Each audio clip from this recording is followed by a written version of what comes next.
Ontario's government will develop new rules around the practice called carding.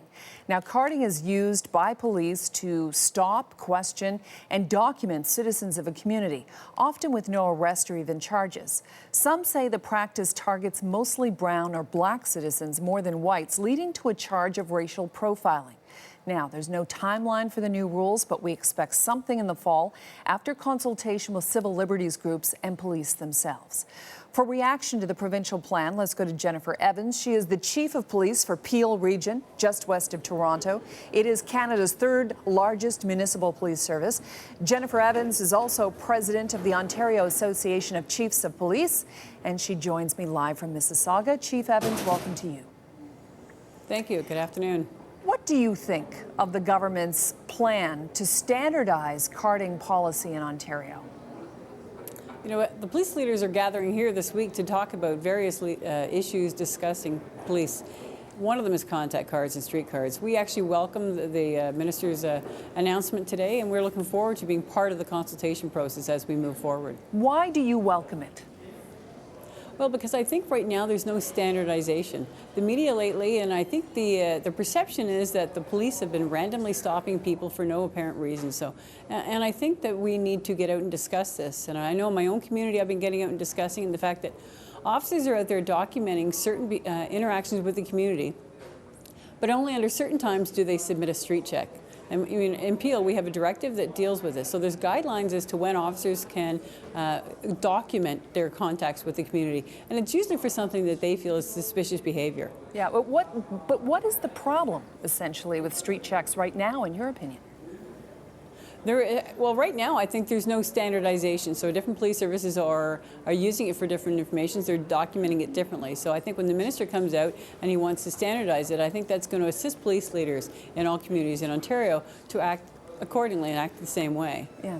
Where right now, police document in suspicious behavior to hopefully link up serious or violent crimes. And we've seen so many success stories in the past where officers have documented something that they feel suspicious. They really don't know what's going on with the person found at 3 o'clock in the morning behind a factory. The story that the individual gives doesn't seem to make sense to the officer, so he documents it in his notebook and then documents it in a street check.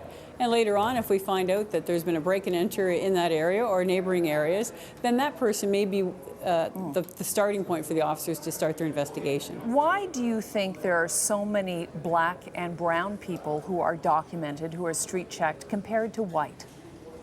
Yeah, and you know what? And I can't answer that because, the OACP, the Chiefs of Police, came out many years ago recognizing that racial profiling that exists, but we also commit with so many training. The fact is, we ensure that it should be bias neutral policing out there because the public confidence and the public trust is so important. So I really can't answer the reason, and I don't look at the statistics to say that that's occurring in all communities. Yeah, but how will standardizing, that's what I want to know, how will standardizing the policy eliminate the racial profiling?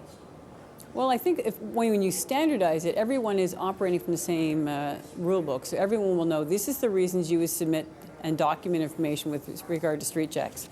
Just talking to some of the police leaders here, there are different reasons why people submit street checks. I say in Peel, we outline 6 reasons in our directive with respect to suspicious behavior. It's a complaint area, it's a high crime area, or if I receive information on parade before I go out on the road that we're looking for a certain individual or a certain car, then so we also document on vehicles as well. So that's important to know as well.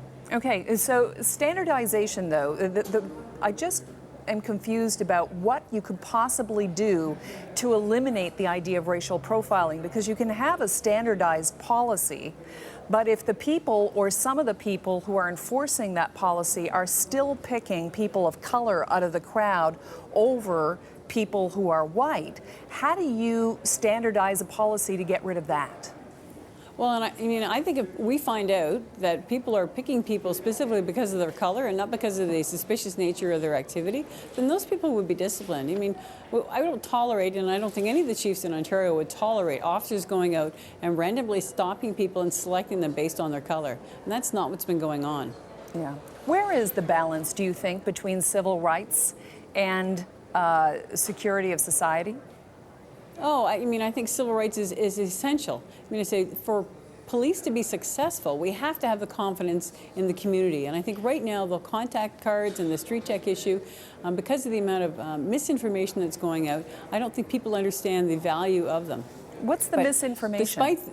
Despite well, I think the misinformation is that police are out there randomly stopping people based on their color, and I think that's unfair, and I don't think officers are doing that.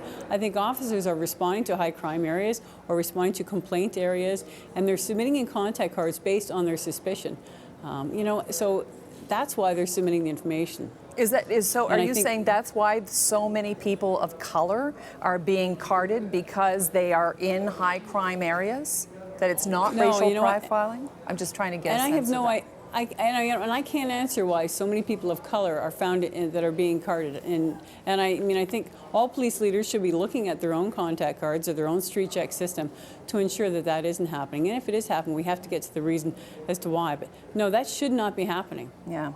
Also, I'm interested, you call it misinformation, but Toronto Life magazine cover story by journalist Desmond Cole. I'm sure every police chief in the country is familiar with his story. He told the story of being stopped by police more than 50 times.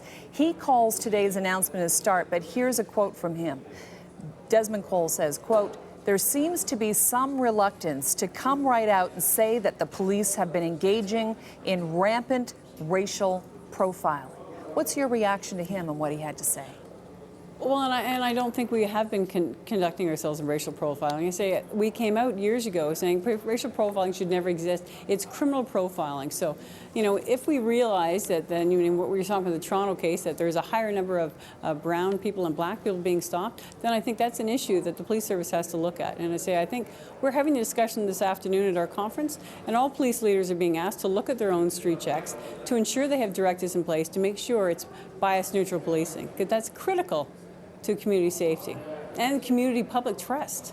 Why do you think so many people in the black community don't trust the police? I think that we have been doing a good job in getting out into the communities and building relationships. So when things go wrong, they're not calling us, and this is the problem. So I think it's important that police leaders and all police officers, we talked about community policing years ago, and every officer was like, really, I joined policing because I want to go out and catch bad guys and bad girls doing things. But community policing is essential for policing, because if we are out in the community doing positive and building our relationships, then you're more apt to call me when you see things going on. It's when things are going on in communities and people have become afraid to phone the police because they don't trust the police, and that's a big issue. Why do you think they don't trust the police?